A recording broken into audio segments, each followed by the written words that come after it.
വലിയ നന്മമരമാകല്ലേ ഉണക്കമരം എന്ന് പറഞ്ഞുകൊണ്ട് ആദില സംസാരിക്കുകയാണ്. ആദിലയും അനുമോളും തമ്മിൽ തെറ്റിപ്പിരിഞ്ഞിരിക്കുകയാണ്. പട്ടായ ഗേൾസുകൾ തമ്മിൽ വേർപിരിഞ്ഞിരിക്കുകയാണ്. ഈ അനുമോക്ക് എത്ര കിട്ടിയാലും പഠിക്കില്ല. എത്ര കിട്ടിയാലും ഈ പറയുന്ന അനുമോക്ക് പഠിക്കത്തേയില്ല. കുറച്ച് ദിവസം അവരോട് മിണ്ടാതിരിക്കും, പിന്നെയും പോയി അവരോട് തന്നെ ചേരും. അവർ തന്നെ കുതികാല് വെട്ടും. ഇന്നത്തെ ഒരു പ്രൊമോയ്ക്കകത്ത് വന്ന ഒരു കുറച്ച് കാര്യങ്ങളാണ്. ഇന്നൊരു അടിയാണ്. ആ അടിക്കകത്തും അനുമോളും കിച്ചനുമായി ബന്ധപ്പെട്ട ഒരു വിഷയം തന്നെയാണ്. അനുമോള് കിച്ചണിൽ ഫുഡ് ഉണ്ടാക്കുന്ന ആ ഒരു കാര്യവും വിളമ്പിക്കൊടുക്കുന്ന വിഷയവുമായിട്ടാണ് അവിടെയുള്ള മറ്റു മത്സരാർത്ഥികളുമായിട്ടുള്ള ഒരു വിഷയം. അതിനകത്ത് ഈ പറയുന്ന ആദില കയറി ഇടപെടുന്നുണ്ട്. ആദിലയ്ക്ക് ഇന്നലെ തൊട്ട് നമ്മൾ മനസ്സിലാക്കുന്ന ഒരു കാര്യം, ആദില ഈ ഫുഡ് ഉണ്ടാക്കാനെ സഹായിക്കുകയോ ഒന്നും ചെയ്യത്തില്ല. ഈ ജോലി ചെയ്യുന്ന കാര്യത്തിൽ മടിയാണ്.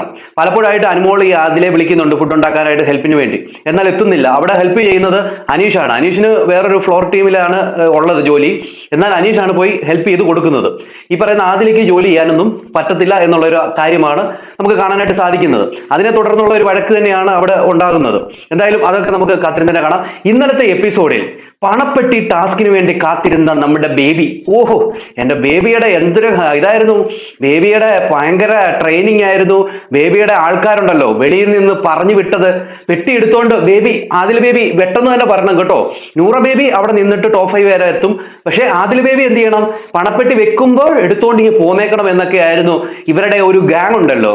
ഏത് മറ്റേ ഈ ആകാശത്ത് കാണുന്ന ആ ടീമുകളൊക്കെ പറഞ്ഞിരുന്നത്. അതനുസരിച്ച് ഇവരെന്ത് ചെയ്തു, അതിനുവേണ്ടി കാത്തിരിക്കുകയായിരുന്നു. എന്തൊക്കെ ട്രെയിനിങ് ആയിരുന്നു. ജോൺ ഫോനായി ഇൻഹരികര നഗറിന്റെ അകത്ത് പെട്ടി പിടിച്ചുകൊണ്ട് നടക്കത്തില്ലയോ എന്ന് പറഞ്ഞ പോലെ ഈ പറയുന്ന ആദിലേക്കും അങ്ങനെ പോകണമെന്നൊരു പ്ലാൻ ഒക്കെ ഉണ്ടായിരുന്നു. അതിനുവേണ്ടി ബിഗ് ബോസ് വീടിനുള്ളിലും വെളിയിലും ഒക്കെ ട്രെയിനിങ് നടത്തിയെന്നാ പറയണേ. അപ്പൊ അവിടെ നിന്ന് പെട്ടിയെടുക്കുന്നു, എങ്ങനെ ഇറങ്ങി ഓടണം എന്നതിനെ കുറിച്ചൊക്കെ വലിയ രീതിയിൽ തന്നെ ട്രെയിനിങ് നടത്തി. എന്നാൽ എന്ത് ചെയ്യാനാ, ബിഗ് ബോസ് അത് പൊളിച്ച് അടുക്കി കൈ കൊടുത്തു. ഇപ്പൊ ആർക്ക് വേണമെങ്കിലും പൈസ എടുക്കാം. അതായത് പണം എത്ര കിട്ടുന്നോ അത്രയും പൈസ ഈ പറയുന്ന വിജയുടെ എമൗണ്ടിൽ നിന്നും വിജയുടെ കാശിൽ നിന്നും കട്ടാവും. അത്രേ ഉള്ളൂ. പക്ഷേ ഈ പൈസ എടുത്തുകൊണ്ട് അവർക്ക് ബിഗ് ബോസ് വീടിനുള്ളിൽ നിൽക്കുകയും ചെയ്യാം. അങ്ങനത്തെ ഒരു ടാസ്ക് ആണ് ബിഗ് ബോസ് കൊടുത്തിരിക്കുന്നത്. 7ന്റെ പണിയായ ഒരു സീസൺ ആയതുകൊണ്ട് തന്നെ 7ന്റെ പണി കൊടുക്കുന്ന പോലാണ് ഈ ഒരു ടാസ്ക് സെറ്റ് ചെയ്തിരിക്കുന്നത്. എന്തായാലും ഇവിടെ വലിയ പ്ലാനുകളൊക്കെ എടുത്തുകൊണ്ട് വന്ന ആദില ഈ ബേബി ഏതാണ്ട് അങ്ങ് തേഞ്ഞൊട്ടുന്ന രീതിയിലായിപ്പോയി. എന്തൊക്കെ പ്ലാൻ ആയിരുന്നു. ആ പ്ലാൻ എല്ലാം ബിഗ് ബോസ് പൊളിച്ചു കൊടുത്തു. പക്ഷേ ഒരു കാര്യം എന്ന് വെച്ച് കഴിഞ്ഞാൽ ഈ പറയുന്ന വിജയുടെ എമൗണ്ടിൽ നിന്നും കട്ട് ചെയ്യുന്നത് ശരിയായിട്ട് തോന്നുന്നില്ല. എന്തായാലും ഇവർക്ക് ഈ പറയുന്ന ഈ സീസണും കൊണ്ട് വലിയ മെച്ചമൊന്നും ഇല്ലെന്ന് തോന്നുന്നു. അതുകൊണ്ടാണ് തോന്നുന്നു ഈ പറയുന്ന വിജയുടെ പൈസയിൽ നിന്നും കട്ട് ചെയ്യുന്നത്. എന്തായാലും ഇന്നലെ ഈ പറയുന്ന പണപ്പെട്ടി ടാസ്ക് അത് പുതിയ പേരിലൊക്കെയാണ് എത്തിയിരിക്കുന്നത്. എന്തോ ബിഗ് ബാങ്ക് വീക്ക് എന്ന് പറഞ്ഞുകൊണ്ടൊരു ടാസ്ക് രൂപേണയാണ് എത്തുന്നത്. അതിന്റെ ആദ്യ ടാസ്ക് എന്ന രീതിയിൽ പണപ്പെരുമഴ എന്ന് പറഞ്ഞൊരു ടാസ്ക് കൊണ്ടുവന്നു. ഗാർഡൻ ഏരിയ വെച്ച് ഒരു ബോംബ് പൊട്ടുന്ന പോലെ ഒരു പൊട്ടൽ പൊട്ടുന്നു. അതിൻ്റെ അകത്ത് കുറെ നോട്ടുകൾ, ഫേക്ക് നോട്ടുകൾ വെച്ചിട്ടുണ്ടായിരുന്നു. അതൊക്കെ പെറുക്കിയെടുത്തതിന് ശേഷം കൗണ്ട് ചെയ്യുക. ആ കൗണ്ട് ചെയ്ത് എത്ര എമൗണ്ട് ഉണ്ടോ അത് പറഞ്ഞു കൊടുക്കുന്നു ബിഗ് ബോസിനോട്. ആ എമൗണ്ട് ഇവരുടെ അക്കൗണ്ടിലേക്ക് ക്രെഡിറ്റ് ആകുമെന്നാണ് ബിഗ് ബോസ് പറഞ്ഞത്. അതനുസരിച്ച് എല്ലാവരും പോയി പെറുക്കി ഏറ്റവും കൂടുതൽ എമൗണ്ട് കിട്ടിയത് ഷാവുമോനാണ്. 1800 സംതിങ് എന്തോ കിട്ടും. അനീഷിന് 1610 കിട്ടി. അക്ബറിന് 1510 രൂപ കിട്ടി. അങ്ങനെ ഓരോരുത്തരും പോയി പെറുക്കി എടുത്തു. അവർക്ക് അതിൻ്റെതായിട്ടുള്ള പൈസ കിട്ടി. അങ്ങനെ ടോട്ടൽ 9710 രൂപ അവർ പെറുക്കിയെടുത്തു. കുറച്ച് പൈസയൊക്കെ അഴുക്കായി പോയി. 10000 രൂപ വെക്കും എന്നാണ് പറഞ്ഞത്. അതിൽ ഇത്രയും പൈസ അവർ എടുത്തു. നെവിന് ഈ ഒരു ടാസ്ക് കളിക്കാനായിട്ട് പറ്റില്ല. മോഹൻലാൽ കൊടുത്ത ഒരു പണിഷ്മെന്റ് കാരണം പുള്ളിക്ക് കളിക്കാൻ പറ്റില്ല. പക്ഷേ പുള്ളി പോയി പൈസയൊക്കെ പെറുക്കി എടുക്കുന്നുണ്ട്. ആ പൈസ പിന്നെ പുള്ളി എല്ലാവർക്കും കുറച്ചതായിട്ട് കൊടുക്കുന്നുണ്ട്. അനീഷിന് 100 രൂപ കൊടുത്തു, ആദിലേക്ക് കൊടുത്തു, അതോടൊപ്പം തന്നെ ഈ പറയുന്ന അക്ബറിന് കൊടുത്തു. ഓക്കെ, അത് കഴിഞ്ഞിട്ട് സ്റ്റോർ റൂം വഴി ഒരു 15000 രൂപ വരുന്നുണ്ട്. അത് ഈ ഫുഡ് ഐറ്റംസ് ഒക്കെ അവരുടെ റേഷൻ വരുന്ന സമയത്ത് അതിന്റെ കൂടാണ് വന്നത്. ഒരു വ്യത്യസ്തമായിട്ടുള്ള ഒരു പെട്ടി ഇരിക്കുന്ന കണ്ടപ്പോൾ, ഒരു ബോക്സ് ഇരിക്കുന്ന കണ്ടപ്പോൾ ഈ പറയുന്ന നെവിൻ പോയി അത് എടുത്തു. നെവിൻ തുറന്നു നോക്കിയപ്പോൾ അതിൻ്റെ അകത്തൊരു ചെക്ക് ഇരിക്കുന്നു. നെവിൻ അതുകൊണ്ട് പോകുന്നു. പുറകെ ആദിലും നൂറയും പോകുന്നു, കണ്ടുപിടിക്കുന്നു. അത് ഈ പറയുന്ന നൂറ ക്യാപ്റ്റനാണ്. അത് വശത്തിലാക്കുന്നു. വശത്താക്കിയതിനു ശേഷം നൂറ ഈ പറയുന്നുണ്ട് ഞാൻ തരാം എന്ന രീതിയിൽ, ബിഗ് ബോസ് പറയുവാണെങ്കിൽ തരാം എന്ന രീതിയിൽ പറയുന്നുമുണ്ട്. അത് കഴിഞ്ഞ ശേഷം ബിഗ് ബോസ് പറഞ്ഞു ആ ചെക്ക് ഇപ്പൊ ആരുടെ കയ്യിൽ ഇരിക്കുന്നു, അവർക്ക് സ്വന്തമാണെന്ന് പറയുന്നു.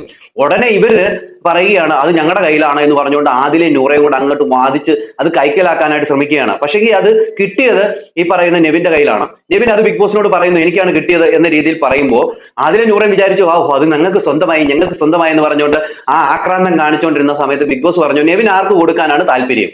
അപ്പൊ നെവിൻ പറഞ്ഞു ഞാൻ അക്ബറിന് കൊടുക്കാനാണ് എനിക്ക് താല്പര്യം എന്ന് പറയുന്നു. അക്ബറിന് ഒരു 15000 രൂപ കൊടുക്കുകയും ചെയ്തു. അപ്പൊ നെവിൻ പറയുന്നുണ്ട് നിങ്ങൾ ഈ ആക്രാന്തം കാണിച്ചില്ലായിരുന്നെങ്കിൽ ഞാൻ നിങ്ങൾക്ക് തരാനായിരുന്നു ഉദ്ദേശിച്ചിരുന്നതെന്ന് പറയുന്നുണ്ട്. അപ്പൊ അതങ്ങ് തേഞ്ഞ് അങ്ങൊട്ടി. പലപ്പോഴും ഇവർക്ക് ഇങ്ങനെയാണ്. ഈ ആദിലേക്കാണ് ഏറ്റവും കൂടുതൽ ആക്രാന്തവും ഈ പറയുന്ന ഒരു വൃത്തികേട് പറയുക, അതോടൊപ്പം തന്നെ അങ്ങോട്ട് ഓവർ സ്മാർട്ട് കാണിക്കുക, അങ്ങനത്തെ ഒരു സ്വഭാവം ഏറ്റവും കൂടുതലുള്ളത് ആദിലേക്കാണ്. നൂറയ്ക്ക് അത്രയില്ല. പക്ഷെ ഈ ആദില ഒരു ഒരു ഒരു ഒരു പന്ന സ്വഭാവമാണ്. അവിടെ ഈ പറയുന്ന നെവിൻ എടുത്തോണ്ട് വന്നപ്പോൾ അതിനെ വേറൊരു രീതിയിൽ മേടിച്ചെടുത്തിട്ട് അത് അവരുടെ സ്വന്തമാണെന്ന് പറയുക, അതൊരു തെറ്റായിട്ടുള്ള ഒരു കാര്യമായിട്ടാണ് എനിക്ക് തോന്നുന്നത്. നെവിൻ അത് എടുക്കാൻ പറ്റത്തില്ല, പക്ഷെ ആ ടാസ്ക് പുള്ളി കണ്ടു, പുള്ളി എടുത്തു. ഓക്കെ. പിന്നെ അടുത്ത 25,000 രൂപ നേടാനായിട്ടുള്ള ഒരു ടാസ്ക് ആണ്. ആ ടാസ്ക് എന്ന് പറഞ്ഞു കഴിഞ്ഞാൽ കഴിഞ്ഞ സീസണിലൊക്കെ ഉണ്ടായിരുന്ന ഒരു ടാസ്ക് തന്നെയാണ്. അതായത് ഒരു തലയിൽ ഇങ്ങനെ ഒരു സാധനം കെട്ടിയിട്ട് ഒരു ഗിയർ പോലത്തെ ഒരു സാധനം ഇങ്ങനെ വളച്ചു വെച്ച് അതിലൊരു മണി കെട്ടി തൂക്കി ആ മണി ആടിക്കഴിഞ്ഞാൽ അവർ ഔട്ടാവും, അങ്ങനത്തെ ഒരു ടാസ്ക്. അതനുസരിച്ച് എല്ലാ മത്സരാർത്ഥികളുടെയും തലയിലേക്ക് ആ സാധനം വെച്ച് കെട്ടുന്നു. അത് കഴിഞ്ഞതിന് ശേഷം ഈ പറയുന്ന നെവിനാണ് ഇതിന്റെ ഒരു വിധികർത്താവ്. നെവിൻ അത് നോക്കണം. അങ്ങനെ ഈ ടാസ്ക് തുടങ്ങി. ആദ്യം തന്നെ ഔട്ടാകുന്നത് ഈ പറയുന്ന സാബുമാനാണ്. സാബുമാൻ കുറച്ചു നേരമൊക്കെ അവിടെ നിന്നു, അനങ്ങാതെയൊക്കെ നിന്നു. പിന്നെ ഒടുവിൽ ബെല്ലടിച്ചു, പുള്ളി ഔട്ടായി. അത് കഴിഞ്ഞ് ഔട്ടാകുന്നത് അനീഷാണ്. അത് കഴിഞ്ഞ് ഔട്ടാകുന്നത് അക്ബറാണ്. അത് കഴിഞ്ഞ് ഷാനവാസ് ഔട്ടാകുന്നു. അങ്ങനെ തുടങ്ങി. അത് കഴിഞ്ഞ് നൂർ ഔട്ടാകുന്നു. അത് കഴിഞ്ഞ് അനുമോൾ ഔട്ടാകുന്നു. അത് കഴിഞ്ഞ് ആദില ഔട്ടാകുന്നു. അങ്ങനെ ആദിലയ്ക്കാണ് ആ 25,000 രൂപ കിട്ടിയത്. അങ്ങനെ പണം മോഹിച്ച ആദിലയ്ക്ക് 25,000 രൂപ കിട്ടി. 25 ലക്ഷം രൂപയും കൊണ്ട് ഓടിപ്പോകുമെന്ന് വിചാരിച്ച പുള്ളിക്കാരിക്ക് ഇന്നലെ 25,000 രൂപ കിട്ടിയിട്ടുണ്ട്. ഇനി എത്രയൊക്കെ രൂപ കിട്ടുമെന്നൊക്കെ നമുക്ക് കാത്തിരുന്നതിനെ കാണാം. 3 ദിവസം നീണ്ടു നിൽക്കുന്ന ഒരു ടാസ്ക് ആയതുകൊണ്ട് തന്നെ ഇതിന്റെ അകത്ത് എത്ര രൂപ അവർ കൈക്കലാക്കും എന്ന് നമുക്ക് കണ്ടു തന്നെ അറിയാം. പിന്നെ വേറൊരു കാര്യം എന്ന് വെച്ച് കഴിഞ്ഞാൽ, പൈസ വെക്കുമ്പോഴേ എടുത്ത് ഓടാൻ നിന്ന ഈ ബേബി ചേച്ചിക്കും ഈ ബേബി ചേച്ചിയെ ട്രെയിൻ ചെയ്ത് വിട്ട പുറത്തുള്ള ബേബി ചേച്ചിയുടെ കൂട്ടുകാർക്കും ഒക്കെ തെറ്റിപ്പോയി. 8ന്റെ പണി ബിഗ് ബോസ് കൊടുത്തു. 7ന്റെ പണിയെന്ന് ബിഗ് ബോസ് പറയുമെങ്കിലും നമ്മൾ പറയും 8ന്റെ പണിയെന്ന്, അല്ലേ? പിന്നെ ഈ ബിഗ് ബോസ് വീടിന്റെ അകത്ത് ഇങ്ങനത്തെ ഓരോ പ്രശ്നങ്ങളും കാര്യങ്ങളും ഒക്കെ നടക്കുന്ന സമയത്ത് എനിക്ക് ഇഷ്ടപ്പെട്ട ഒരു സംഭവങ്ങളാണ് ഇങ്ങനെ എന്താ പറയാ, കോംബോ, പരസ്പരം ഇങ്ങനെ തമാശയൊക്കെ പറഞ്ഞിരിക്കുക. അതെനിക്ക് വലിയ ഇഷ്ടമാണ്. അത് കണ്ടിരിക്കാൻ തന്നെ നമുക്കൊരു ഒരു സന്തോഷം തോന്നും. എപ്പോഴും അടിയും പിടിയും മാത്രം പോരായല്ലോ, ചില ഒരു റൊമാൻസ് വേണം, അതോടൊപ്പം തന്നെ കോമഡികൾ വേണം. ഈ ഷാനവാസ്, അനീഷ്, ഈ പറയുന്ന അനുമോള്, ഇവരൊക്കെ ചേരുമ്പോണ്ടല്ലോ ഒരു വൈബാണ്, ഒരു പ്രത്യേകതര വൈബാണ്. ഇന്നലെ നമുക്കത് മനസ്സിലായി. അപ്പൊ ഇന്നലെ ഇവരെല്ലാവരോട് ഗാർഡൻ ഏരിയയിലായിരുന്നു. ആ സമയത്ത് അനീഷിനോട് ഈ പറയുന്ന അനുമോള് പറയുന്ന ചില കാര്യങ്ങളുണ്ട്. നിങ്ങളുടെ നാട്ടിലേക്ക് ഭർത്താവിന് വിളിക്കുന്ന പേരെന്താണ്? അപ്പൊ അനീഷ് പറഞ്ഞു, ഇച്ചായ ദേ ഇങ്ങോട്ട് നോക്കി എന്നൊക്കെയാണ് പറയുന്നത് പറഞ്ഞു. അത് കേട്ടിട്ട് ഈ പറയുന്ന അനുമോൾ അതുപോലെ തന്നെ അനുകരിക്കുകയാണ്, ഇച്ചായ ദേ ഇങ്ങോട്ട് നോക്കി എന്ന രീതിയിലൊക്കെ. നല്ല രസമായിരുന്നു അത് കണ്ടിരിക്കാൻ തന്നെ ഒരു രസമാണ്. അത് കഴിഞ്ഞതിന് ശേഷം ഫ്ലൈങ് കിസ് കൊടുക്കുന്നു. അത് കഴിഞ്ഞതിന് ശേഷം ഇങ്ങനെയൊക്കെ വെക്കുന്നു. അടിപൊളിയാണ്. നിങ്ങൾ ജസ്റ്റ് അതൊന്ന് കണ്ടു നോക്കിയേ. ചെറിയൊരു ഭാഗം ഞാൻ കാണിക്കാം.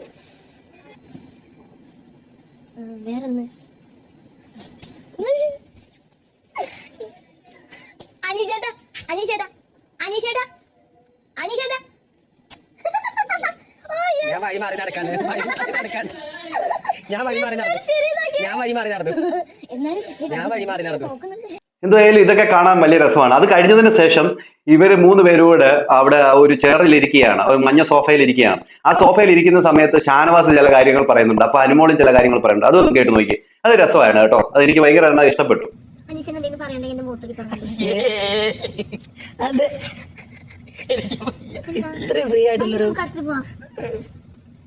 സത്യത്തില് സംഗതിയൊക്കെ തമാശയാണെങ്കിലും അനുവിനോട് ചെറിയ ഇഷ്ടം. അതെന്ത് പറഞ്ഞല്ല? എന്നോട് പറയാൻ ഏൽപ്പിച്ചെന്തിനാ?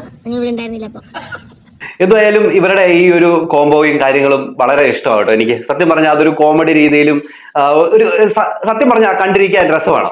എന്തായാലും ഇവര് 3 പേരും ടോപ്പ് 5 അല്ലെങ്കിൽ ടോപ്പ് 3 എത്താൻ കാത്തിരിക്കുന്നവരാണ് ഞാൻ, സത്യം പറയാമല്ലോ. അതുപോലെ എനിക്ക് ഇഷ്ടമാണ് ഇവരുടെ ആ ഒരു ചില നേരത്തെ ആ ഒരു റൊമാൻസ് ആയിക്കോട്ടെ, ചില നേരത്തെ കോമഡികളായിക്കോട്ടെ, അത് ഒരു പ്രേക്ഷകരെ പിടിച്ചിരുത്തും. എനിക്ക് അത് ആ ഒരു സീനൊക്കെ കണ്ടപ്പം അത് നിങ്ങളെ ഒന്ന് കാണിക്കണമെന്ന് എനിക്ക് തോന്നി. അതുകൊണ്ട് തന്നെയാണ് നിങ്ങളെ കാണിച്ചു തന്നത്. അതിന്റെ ആ ഒരു ഫുള്ളായിട്ടുള്ള ഒരു ഇത് യൂട്യൂബിൽ കിടപ്പുണ്ട്. നിങ്ങൾ കയറി ഒന്ന് കണ്ടു നോക്കും. രസമാണ് അത് കണ്ടിരിക്കാൻ. കൂടുതൽ എനിക്ക് ഇതിനകത്ത് കൊടുക്കാൻ പറ്റില്ല. അതുകൊണ്ടാണ് ഞാൻ ഇതൊന്ന് നിങ്ങളെ ഒന്ന് കാണിച്ചത്.